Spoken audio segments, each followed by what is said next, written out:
This is Lesbian Detectives. I'm Sierra. And I'm Elizabeth. And we are here talking about missing and unsolved murders. We are discussing cases that you have forgotten about or never even heard of. So sit back, relax, and let's start this podcast.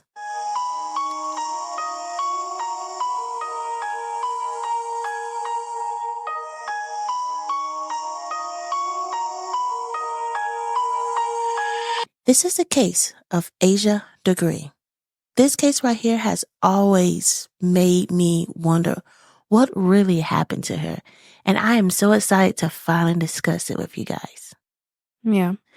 In the early hours of February 14, 2000, a 9-year-old North Carolina girl, she strapped on her backpack and slipped out her family-ruled 2-bedroom duplex apartment. To this day, no one knows why she left or where did she go. The Degree family, there was a very close-knit family. Everybody kind of lived close to each other. The aunties, the grandmamas, the cousins, all of them. But Asha's parents, they were very, very overprotective of their kids. They didn't have a computer in their home. They also didn't let their kids watch certain shows either. They're very strict. Because their parents both work, Asha and her brother, they stay home by themselves a lot. Their mother made a rule. She said, if somebody knocks on the door, even if it's a family member, do not answer their door. A family member? Even a family member. Dang. So she was like, hey, this is my rule. Stand by it. And they actually did. Who hurt the parents?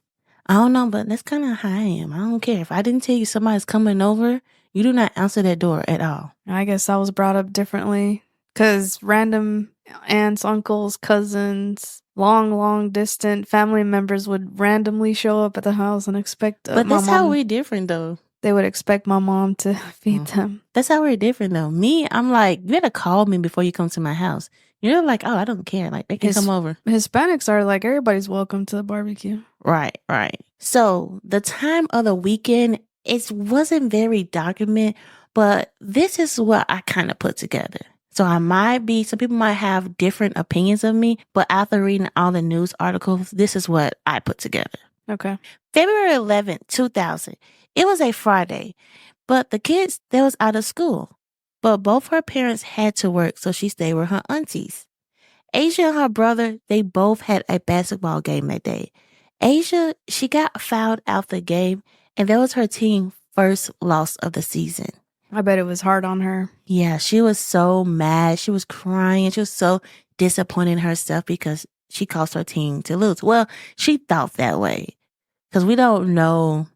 Even if she didn't get fouled out, they probably lost. We don't know for sure. It's so crazy that when you're in school, like the smallest things would affect you enormously. And like once you go into adulthood, you're like, you know what? You learn to let little things go. You like, toughen up. We got a 1-year-old, and sometimes she'll go in, grab a chunk of dirt and eat it. And I'm like, you know what? I tried. I try and get as much of it as I can, but I'm like, you know what? It'll build character. It was your mom's fault. Let's put that out there. Your mom told her it's okay to eat dirt. It will make her very healthy and strong. So Sienna like, Yeah. But after a while, her brother, he played his game, and she would seem okay afterwards. She didn't seem like she was mad or hurt anymore. She seemed like she kind of got over it. Yeah. February 13th, Asia's mother, she picked up her kids from their auntie house because they'd been there since Friday because both parents had to work. They went to church, and after church, the family decided to spend time with Asha's aunt and grandma. They had dinner with them. They left for home around 8 p.m. to get the kids ready for bed. Asha's mom said it was just like any other night, really. Nothing was out of the usual, but it was a big storm that night, actually. The lights went out because somebody hit the pole. Oh, wow. So around 9 o'clock, the mom, she told the kids, hey, let's go ahead and go to bed because they had school in the morning. The kids, they went to bed, and the father, he worked 2 jobs. So he came home around 12:30 a.m. He watched some TV. Before heading to bed around 2:30 a.m., he checked on both his kids, and they was there and they was fine. So the lights came back on? Yes, the lights came back on, they said, around 12:30. When the dad got there? Asia's brother said that he heard her getting up to go to the bathroom, but he said he also heard her come back in the bed. He said he went back to sleep. He really didn't check. On February the 14th, 2000, around 6 something, the mother came into the kids' room to wake them up for school. Her son, he was still asleep, but Asha, she wasn't there. So the dad checked at 12:30 a.m. when he came home, and both of his kids were there. He checked when he first got there. He also checked before he went to bed. So the last time he saw them in the bed was 2:30. So both of them were gone? No. Just the girl? Just the girl. What time did the brother hear her? He didn't look at a clock. He just heard her moving, but he didn't get up and look at a clock. Did they share a room? They shared a room. Maybe she didn't go to the restroom. Maybe that's when she escaped. Well, he said he heard her come back. She probably forgot her keys. It's not funny. Stop making me laugh. After realizing that Asha wasn't in her bed, the mother, Aquila, she called everybody. She checked the house. She checked everything, and she still didn't find her daughter. So fearing the worst, she called 911 around 7 o'clock. As she should. You give it a couple minutes to an hour, and then you reach out for help. After looking at Asha's room that was she shared with her brother, they saw that her shoes and backpack and also her Tweety Bird purse that a teacher gave her was missing. Asha's search was the biggest in that county. Oh, so that's good. She had a lot of people looking for her. Police believe that Asha left the house around 2:30 a.m. on the morning of February the 14th, a Monday, when her father saw that she was still in the bed sleeping. The apartment doors were locked and there was no sign of forced entry at all. To me, it sounds like she left willingly, but it almost sounds like she probably, I'm thinking, met somebody online that kind of told her, hey, let's meet up. But the problem is they didn't have a computer there. She didn't have a phone either? No, her family was very overprotective. This was back in 2000. It's not how this generation is now. That's right. Little kids at age 9 are getting a phone, which our kid isn't. Let's put that out there. Unless she met this stranger in person. That could be. They said that she was very shy, that she just didn't go to people. They had to really get to know her, get her out her bubble for them. Despite the cold and rainy weather, Asha walked into the pitch darkness without her coat. She was also believed wearing a white shirt, a white jean, and a white sneakers. Let me tell you something. This girl was matching head to toe. Which her family noticed that among all her clothes was missing. Oh yeah, she packed everything. What if she got tired of being in a strict household and somebody offered her freedom? Or she was like, you know what, I'm going to get freedom myself. Initially, reports suggest that Asha had left the home willingly. Several witnesses claimed to have seen a young girl matching her description walk along the Highway 18 between 3:30 and 4:15 a.m. And nobody thought, hey, let me pull over, let me call the cops, because no 9-year-old should be out walking on the highway at 3 Well, someone actually did see her. So she was approximately a mile from her home. One driver even turned around to check on her, but she actually ran away from him into the woods. Did he call the police? No. Well, they called the police after they realized that she was missing. No, so that driver, hey, I see a 9-year-old. She ran into the woods. Can y'all check this out, please? Not then. Not at all. So he didn't call the police? He called it a couple days later, but not right then, right there. You're right. Why didn't he call the police right then, right there? If he saw a young girl running away. Another man, he said he saw a person walking along the street, but he didn't call because he thought that it was a domestic violence situation, and he didn't think it was actually a child. He didn't think. Yeah. So let's keep it moving. I wish everybody could go on YouTube and look at my wife's face. And also, y'all love our matching shirts. We are actually recording on 4th of July. So yes, we're the whole family's matching. Look at our social medias. You will see pictures taken today. We're working. We're working. I'm working late because I'm a podcaster. No. Get okay. it, girl. Thank you. This was the last time that anyone has ever seen Asha Degree. But in the days and months that followed, several bizarre clues only compound the mystery in this case. But the police believe they can solve it. Okay, let's do it. I like that attitude. You can do anything you set your mind to. Weeks after Asia went missing, her team won its league championship title and gave the family a trophy, naming Asia the most valuable player. Oh, that's sweet. I was actually the most valuable player on my tennis team, guys. Okay, nobody asked. Damn.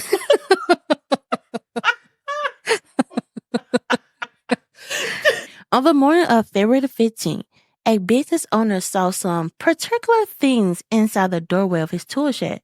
A white Atlanta 1996 Olympic pen, a green marker, and a Mickey Mouse hair bow and some candy paper. Police determined that these items all belonged to Asia. How?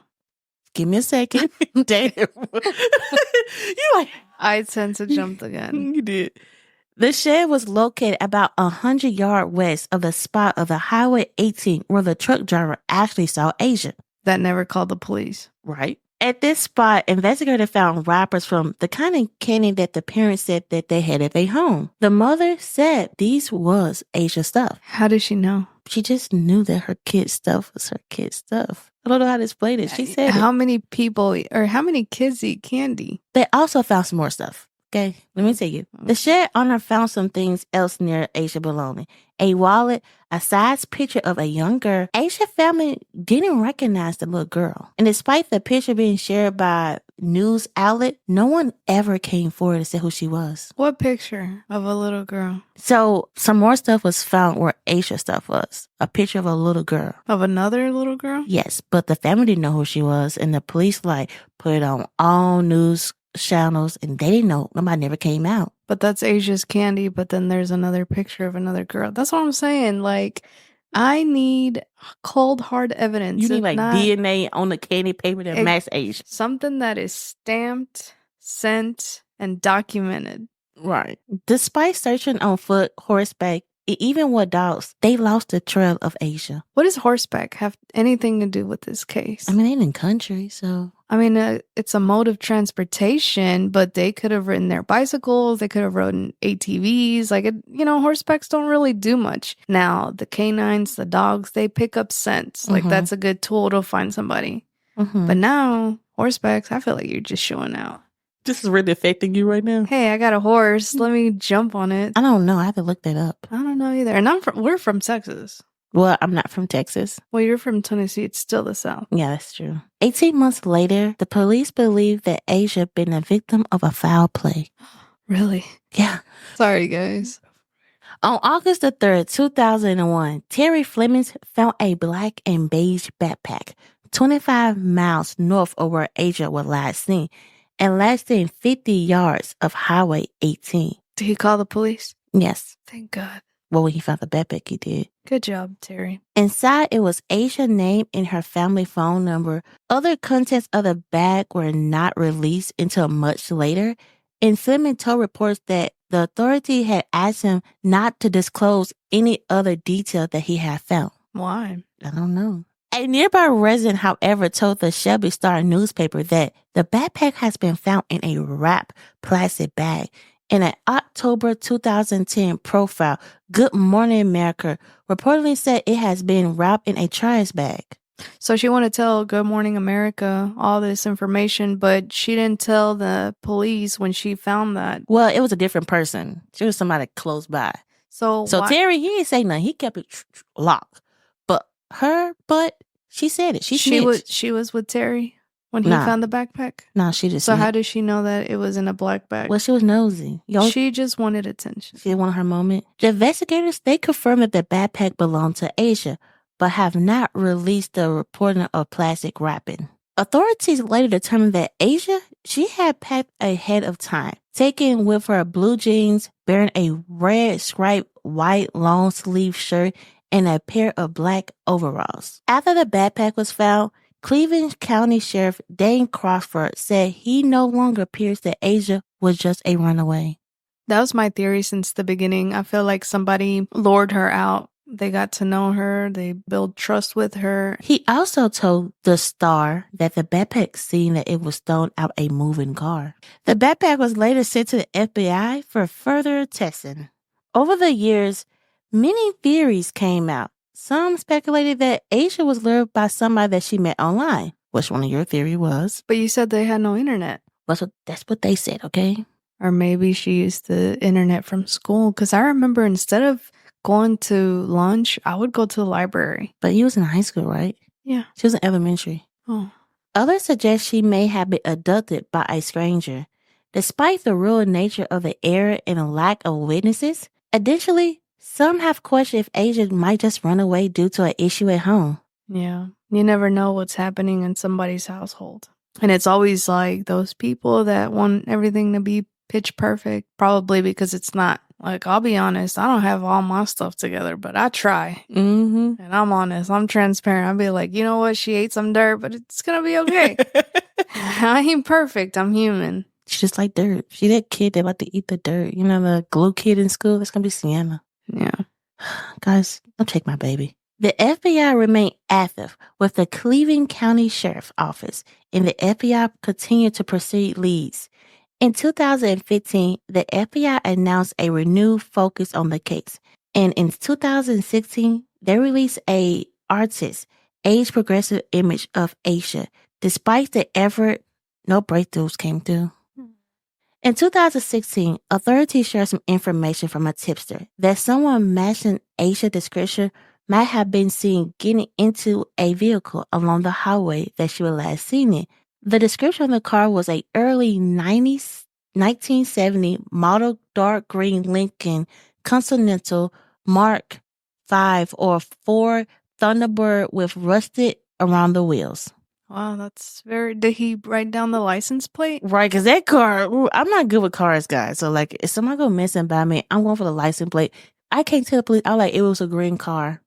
That's all I can get out of it. Probably get you the make, but sometimes I know the models. I don't know better than the make and model of my own but car. if you know that much about the car, why didn't you write down the license plate? Because he didn't the year, everything. And rusted. He looked at that. Right. Why couldn't he get the freaking license plate? If he looked that hard, why he didn't get the license plate? Right. I don't get it. They posted pictures of 2 similar looking cars, but nobody came forward. In 2018, authorities shared a picture of 2 items of interest found in Asia backpack. The Dr. Seuss book from Asia School Library and a new Kid on the Block concert t-shirt that her mother said didn't belong to the girl. To Asia? Mm-hmm. Investigators are continuing to ask the public for information about these items. They have not said whether the DNA or either other testing has came to any results. The t-shirt, it might have been hers, but because she had such strict parents, she felt like maybe she had to hide that type of shirt. Girl, it was a new Kids on the Block for me. You know what do is? Know? No. We're gonna play them later, okay? It's a group. Okay. But they're like in the 90s, wasn't it? Don't quote me.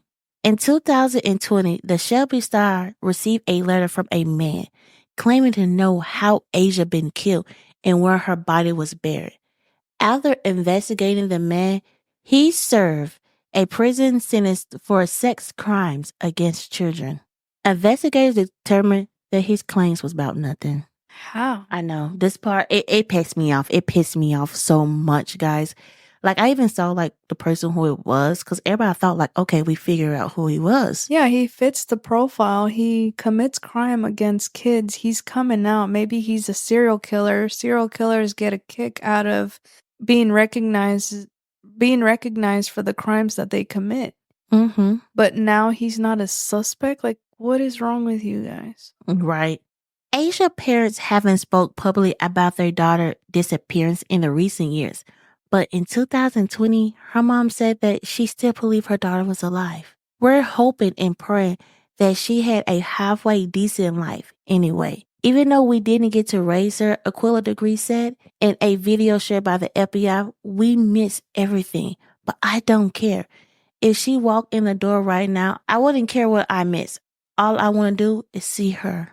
Oh. Right? And that's the case of Asha Degree. And here are the theories.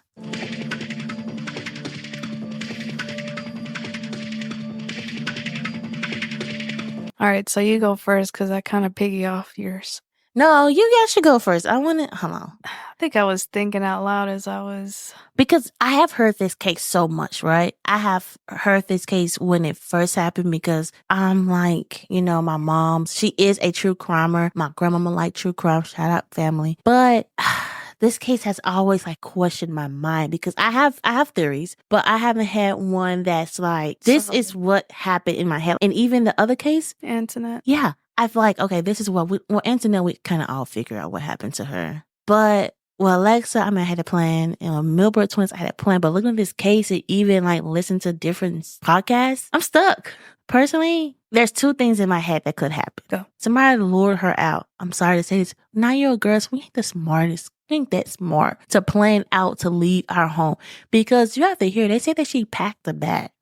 And she waited until her parents went to bed. She waited until her father came back home because she could have left before he got home, right? Right. She could have waited until, her mom went to bed. She could have left right then, right there. I mean, I think there's no denying that she packed a bag and left. Mm-hmm. Like, she ran away. Mm-hmm. I don't think there's any denying that because there was no forced entry. Now, the thing is, I feel like somebody lured her out. I did too. And I feel like maybe somebody like promised her a better life because she had such strict parents. I'm sure she wanted to do certain things that she wasn't allowed. Mm-hmm. So if somebody came along as like her rescuer, they promised her something that she wanted and she believed them. This always kind of like weirded me out a little bit because I'm a mother. Her teacher, I don't know if it's a female or a male, don't know. Anybody can correct me in the comments. They gave her a Tweety Bird purse. I went to school, even college. No teacher has ever gave me a gift like that before. I have never seen a gift like that at all. I was a teacher pet for a couple classes. Yeah, I was that kid. But I never seen a gift like that. Even my mom, if I brought that gift home right now, I could call my mom and be like, hey, if I brought this gift home from a teacher, what's your first thought? Well, on the contrary, we grew up without really any means. Mm-hmm. My dad was in and out of jail, and one of the teachers became aware. Me and my sister always were in the same grade. Mm-hmm. And I believe my sister's teacher became aware of our situation. I really didn't like to talk about it, but my sister felt like she could trust her teacher. Anyway, she got together with, I remember we were in the 6th grade. She got together with the 6th grade teachers, and it's almost like, when Christmas comes along, like they do, what is it called? Like the Christmas Angel? Mm-hmm. Christmas Angel. Christmas Angel. So they got together and pitched in. They bought us groceries and they bought us like little gifts and stuff. So I can understand how somebody would give somebody like that. And really, like, they asked us first, hey, is this okay with your mom? Mm-hmm. That is one thing that they did. They're not going to overstep their boundaries. But looking at her family, I mean, they had them in sports. They had them in activities. They mom and dad both work hard. I don't know financially if they were struggling, but it doesn't seem like, if you've seen like the pictures and stuff, how her family was, it didn't seem like they were struggling. Right, but it was probably a small town and they were kind of tight-knitted. Yeah. I'm sorry. If a teacher brought my child a gift, I'm like, why is they bringing her a gift? Like, I'm kind of watching it because it can also seem as grooming too. Like, hey, here's a gift. If you do this, you get another gift. That's also a part of grooming. Giving the kids gift, that's a grooming possibility. Yeah, I understand. Unless all the kids are getting gifts. Right. Like a secret Santa type deal. But she took that bag with her, though. They found her backpack and everything, but they didn't find a Tweety Bird purse. So that's where I'm kind of confused. So they found the bag, and they found a shirt, and they found We will have the picture of the shirt in the YouTube. So if you will see it. So, but they also found candy and something else. Was it in another location? So the shed, they found like the candy and all of that. The backpack wasn't found until years later. Who did the shed belong to? A business owner. So he found it the next day. That's when he realized his wife said, hey, this little girl is missing. And they called the police. They didn't even know. So do you think she was staying in the shed?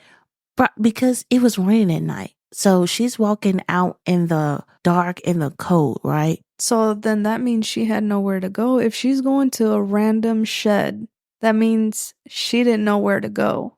And then maybe a predator found her, and then that's when he snatched her. Mm-hmm.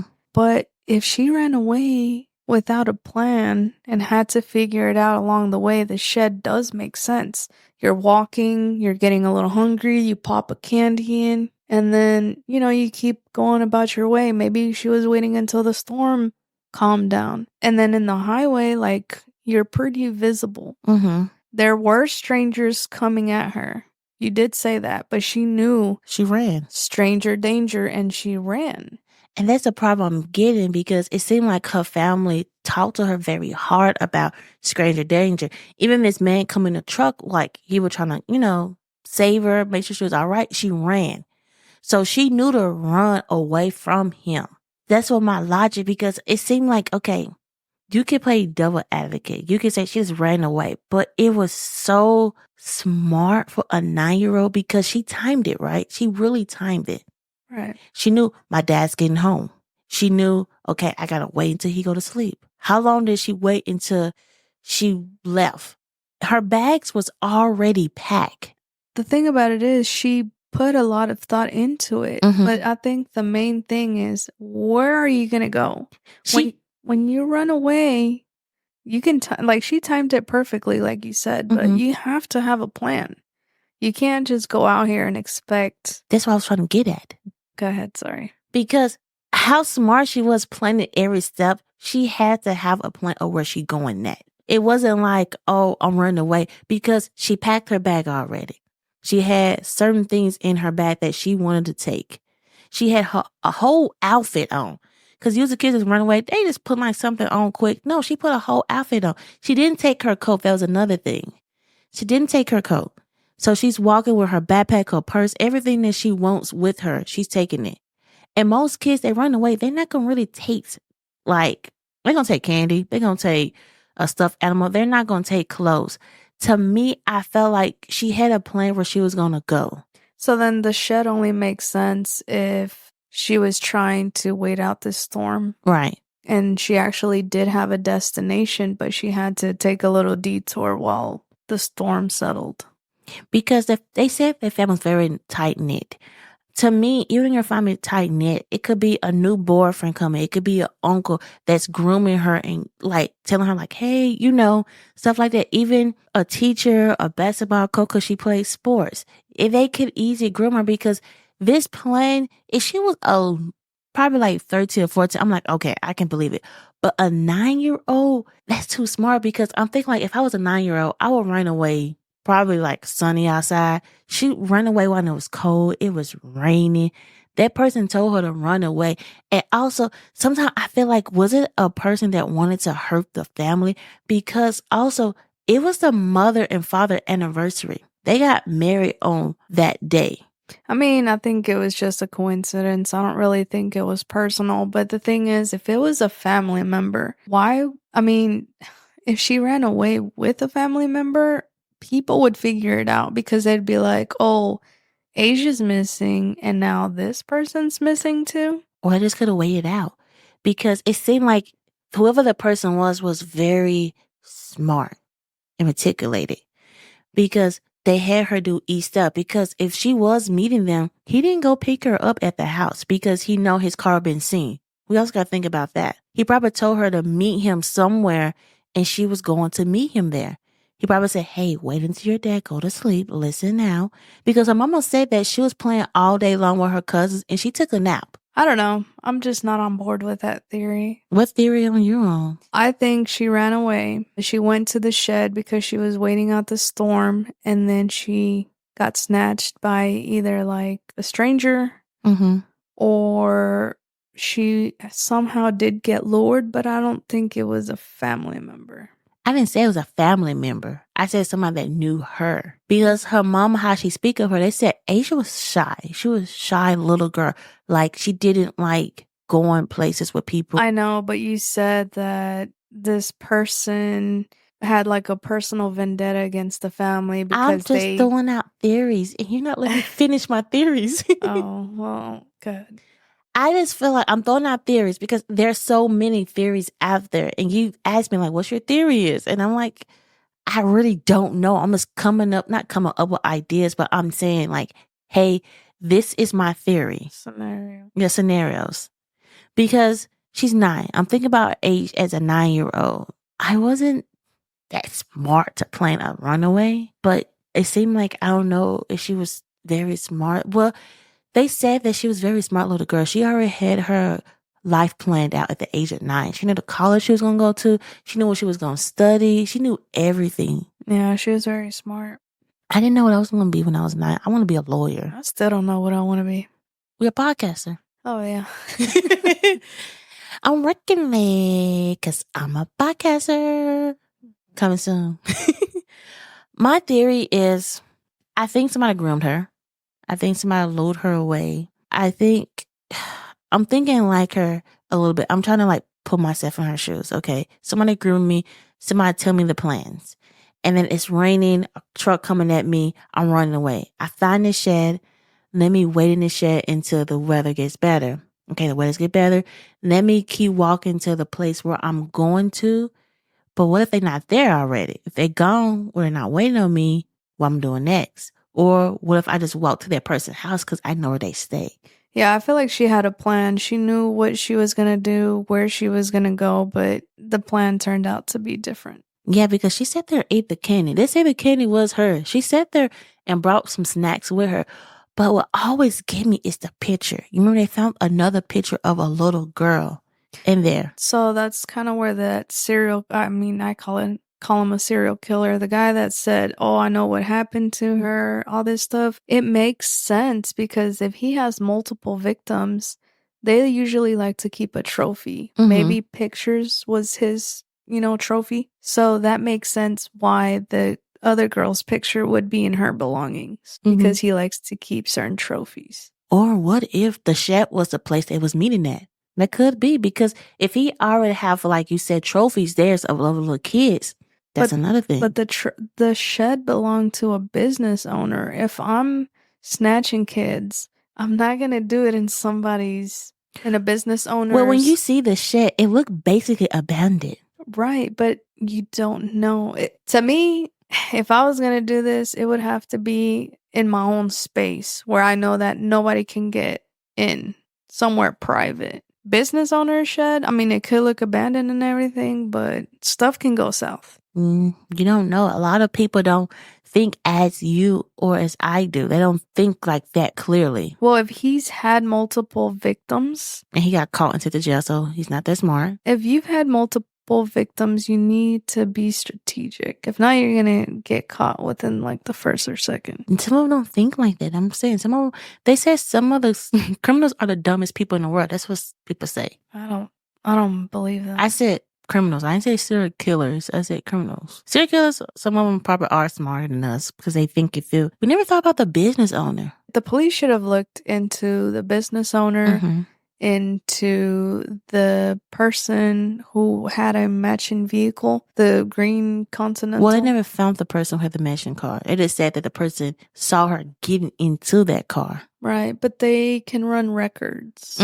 right? Visited those houses, looked at some of those wheels. What was it? Rims, the rusted rims. And then the serial killer came out and the police was like, "Oh yeah, not it." They just took him out completely. And I want to know why. Because sometimes they do have a type. Probably she wasn't his little girl he'd go for. Unless the police figured something out to where they were like, okay, we need to stop digging. Because the police, because I have to say with this case, they really searching. They doing a fantastic job. But to me, they keep a lot of things hidden from the public. Right. So it's probably a reason why they like, it's not him. Is this case still open? It's still open. They're still actively looking for her. I know I am going to get a lot of people upset when I say this. But it's one theory that I never see out there, and I'm going to put it out there. What if it was the parents? What you mean? How? Okay, like I'm thinking about this case, right? Okay, she packed a bag. She's 9.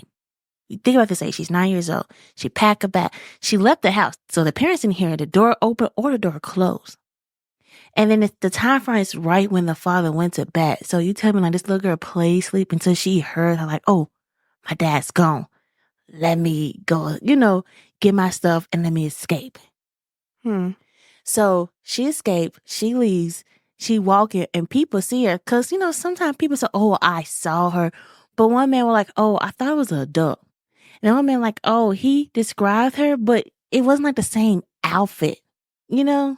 And then her bag was like in this cabin, like the shed, like a mile away from the home. All her stuff and belonging there. And even you said when I was reading, like, well, how did her family know it was her stuff? Yeah, that's what I was gonna ask. But the thing about it is, I don't have the heart. I'm a parent. I don't have the heart to do that to my child. Like, why would you do that to your child? There is no explanation that will justify that for me. But they had another son. Right. So, but why didn't anything happen to him? Think about our last case that we just covered. Her mom gave her away easily, and she had 2 younger siblings, and she made them tell the whole story of what they thought that happened. And the little girl was so scared to say, hey, this didn't happen. This really happened until years and years later. I'm not saying like, oh, her parent was like a bad parent, but it's like a theory that how we really look into, because I'm thinking about the Alexa Patterson case. They really look hard into her parents. They were like, oh, it's her parents. But then they're like, oh, they're a nice family. We're not going to look into them that much. Like they look into them, but they didn't look. And I'm not saying, oh, it could be them, but it's a theory you are saying. Well, okay, I am saying because it's a theory. I feel like you said on our first episode, everybody's a suspect into proven guilty. Yeah. Because I read a lot of theories and I'm like, man, I'm reading these theories and I'm like, I never seen anybody. I'm like, hey, look into the parents, because it was such a smart crime. Even you like, oh, somebody groomed her. But what if the parents just made it seem like she was being groomed, but they actually hurt her that night? Something could happen. Yeah. Because I'm like, she left the house. So y'all didn't hear footsteps walking down the hall, because I sleep so light since I became a mother. It's something going on. I'm like, oh, what's that sound? What's that sound? Where my baby at? I'm looking beside me like, okay, she's good. She's good. She's good.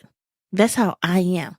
And then the door opened and it said like right when the father went to bed. So I'm like, she stayed up, like she played sleep that freaking long.